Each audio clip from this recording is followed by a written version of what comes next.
নমস্কার, সুপ্রভাত। আজকে নতুন একটি ব্লগ নিয়ে চলে এসেছি। আজকে আমরা যাচ্ছি গনগনির উদ্দেশ্যে, যা পশ্চিমবাংলার গ্র্যান্ড ক্যানিয়ন নামে পরিচিত। অনেকের কাছে গনগনি নামটি বেশ পরিচিত, আবার অনেকের কাছেই বেশ নতুন।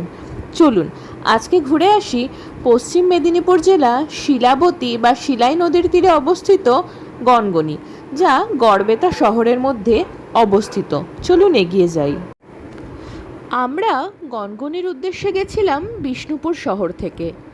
অটো করে গনগনি পৌঁছাতে বিষ্ণুপুর থেকে লেগেছিল প্রায় 1 ঘন্টা। দূরত্ব 28 কিলোমিটার মতো। আপনারা চাইলে পশ্চিম মেদিনীপুরের গড়বেতা হয়েও গনগনি পৌঁছাতে পারেন। গনগনি আসলে প্রাকৃতিকভাবে সৃষ্ট একটি গিরিখাত, যা তার অনন্য লাল মাটির গঠন এবং এই উপত্যকার জন্য পশ্চিমবঙ্গের গ্র্যান্ড ক্যানিয়ন নামে পরিচিত। গনগনি গিরিখাত তৈরি হলো কিভাবে? আমরা যদি তার একটু ইতিহাস দেখতে যাই, তাহলে জানতে পারি লক্ষ লক্ষ বছর ধরে প্রবহমান শিলাবতী নদীর জলস্রোত এবং বর্ষার জলের প্রাকৃতিক ক্ষয়কার্যের ফলেই এই গিরিখাতটি সৃষ্ট। নরম ল্যাটেরাইট ও পলিমাটি দীর্ঘদিন ধরে ক্ষয় পেতে পেতে এই ভয়ানক অথচ ভীষণ সুন্দর ক্যানিয়নটি তৈরি করেছে, যা প্রায় 70 ফুট গভীর। আমরা বিষ্ণুপুর থেকে অটো করে গড়বেতার উদ্দেশ্যে রওনা দিচ্ছিলাম। দুপাশে ঘরবাড়ি, সবুজ গাছপালা, ধান ক্ষেত, এগুলি পেরিয়ে কখন দেখতে দেখতে আমরা পৌঁছে গেছিলাম গ্র্যান্ড ক্যানিয়নের উদ্দেশ্যে, যা পশ্চিমবঙ্গের একমাত্র গ্র্যান্ড ক্যানিয়ন। চলুন এই রাস্তা ধরে আমরা এগিয়ে যাই এবং দুপাশের সৌন্দর্য দেখতে দেখতে, কিছু গাছপালা, জঙ্গল, এগুলি দেখতে দেখতে পৌঁছে যাই গড়বেতার উদ্দেশ্যে।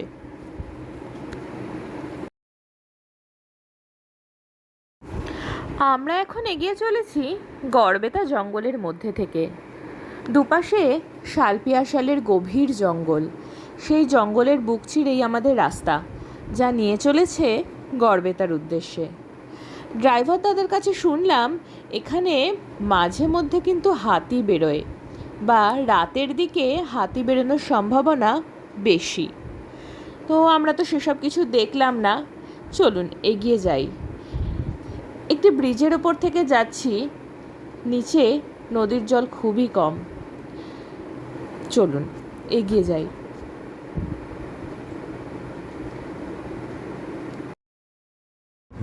আমরা প্রায় গনগনি পৌঁছে গেছি। দুপাশে এই যে গাছগুলি দেখছেন, এগুলি কাজু বাদামের গাছ। ড্রাইভার দাদার কাছ থেকে শুনলাম এগুলি নাকি সরকারের অধীন। দেখুন আমরা গনগনি পৌঁছে গেছি। উপর থেকে পুরো গনগনির যে ভিউটা, সেটি এখন আপনাদের দেখাচ্ছি। ওই যে দূরে শিলাবতী নদী এবং এই যে তার খাত, যা গ্র্যান্ড ক্যানিয়ন নামে পরিচিত। ধাপে ধাপে সিঁড়ি নেমে গেছে, সেই সিঁড়ি দিয়ে নেমে আপনি নিচ থেকে গ্র্যান্ড ক্যানিয়নের পুরো সৌন্দর্যটা উপভোগ করতে পারবেন। আমরা বেশ পড়ন্ত বিকেলে এসেছিলাম এখানে, কারণ দাদা বলেছিলেন গনগনিতে কিন্তু দিদি আপনাকে সূর্যাস্তটা দেখতেই হবে, ওটাই সব থেকে ভালো লাগবে। সত্যি কথা, এখানকার সূর্যাস্ত যে এত সুন্দর হবে তা বুঝিনি।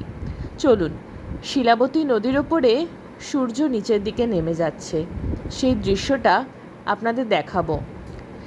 এদিক থেকে এগিয়ে গেলে খাতের ওই উপরের অংশগুলি দেখা যায়। এখান থেকে কিন্তু অনেকে বেশ উপরে উঠে যাচ্ছে।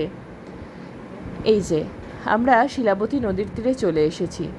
সূর্যাস্ত হচ্ছে, পড়ন্ত বিকেলবেলা, মৃদুমন্দ হাওয়া দিচ্ছে, বেশ মনোরম পরিবেশ, ভীষণ সুন্দর লাগবে। আপনারা যদি এই সময় আসতে পারেন খুব ভালো লাগবে।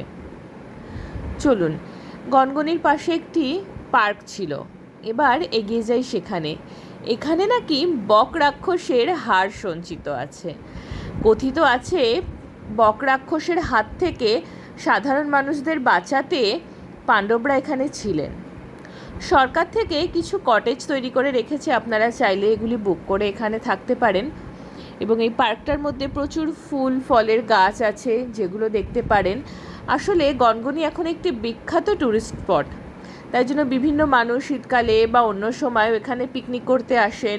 পিকনিক স্পট হিসাবেও গড়ে উঠেছে। এবং এখানে একটি ওয়াচ টাওয়ার আছে, মাত্র 5 টাকার বিনিময়ে টিকিট কেটে আমরা সেই ওয়াচ টাওয়ারটিতে উঠব। চলুন হেঁটে হেঁটে এগিয়ে যাই। এখান থেকেও কিন্তু যে গ্র্যান্ড ক্যানিয়নের যে এই দিকটি আছে, শিলাবতী নদীর যে দিকটি আছে, সেখানকার দৃশ্যটি খুব সুন্দর দেখা যায়। চলুন। ওয়াচ টাওয়ারটিতে উঠে চারদিকের যে অপরূপ একটা 360 ডিগ্রি ভিউ পাওয়া যাচ্ছে সেটা আপনাদের দেখালাম। এই সেই বাংলার গ্র্যান্ড ক্যানিয়ন, তার সাথে পাশে শিলাবতী নদী। আজকের পর্বে তবে এইটুকুই। সাথে থাকবেন। ভিডিওটি ভালো লাগলে লাইক, শেয়ার এবং চ্যানেলটি সাবস্ক্রাইব করবেন। নমস্কার, খুব ভালো থাকবেন।